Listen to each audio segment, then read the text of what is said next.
Nandhaabine inshallah ganallee nandhaabi wallah. Manni murtii gurraachaa siif gaarii miti.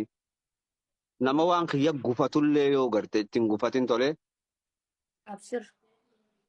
waan jetteef ammoo asirratti dhiifama gaafadhu. Wallahi dogongaran qabu amsaa keenya dhiifama naa godhi. Wanni niin dhufee gartee balleessee dhiifama joof hin qabu. Waan takka maali wanni niin balleessee kan hin dhiifama jiru. Ati alaa kulli haal na duubatti maqaa kiyyaa fi maqaa sheekummaa walitti fiddee haasoyti.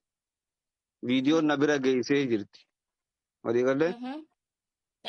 Kanaafuu wanni san sirraa hin barbaadu. Maqaan kiyya maqaa asirratti gartee abbaan fedhe asirraa haasa'u miti. Lakki gorsan baanu maqaa kiyyachirra kaasuun keessan badiidha.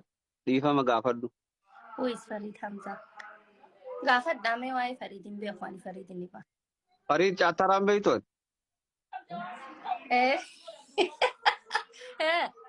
Akki gootu laalamma? Nagayaan. Maqaa Hamzaadhaa Hamzaa duuba kaasuun kiyya san badii turee ji'a asirra dhiifama gaafadhu. Hai, badiin kiyya maaliin jebar? Maqaa Hamzaa duuba kaasuu. Laal. Ani dubbii Alii Sufiyaaniif jecha hin baafne ni beektaame? Namootan isa duubaa isa dhidhiibaniitu na baase. Namni makkana si duubaa si dhidhiibu kuni waa hedduu keessa akkas hin neyne kabajaa fi jaalalaanin si gaafadha obboleettii tiyya lafti nagaya.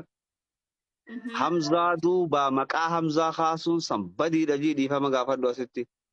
Sababni? Maqaa kiyya kaaftee anaa si quban qaban. Mee heddumina warri yes jettan as jala kataba warri noo jettanis heddumina. Ani yesii fi noo saaniitii mi barkaniin jechaa jiru an. Iftu. Oh, dhiifamaayyee Hamzaa keenyaaf oonaan illaa. Lakki maqaa Hamzaa duuba kaasuun san badiidha dhiifama jii. Sasisme.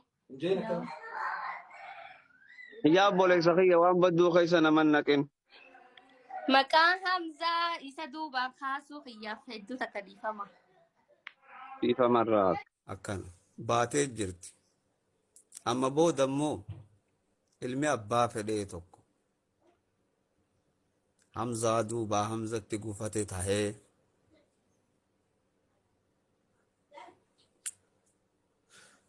Waan inni isiniin jehuun beekan.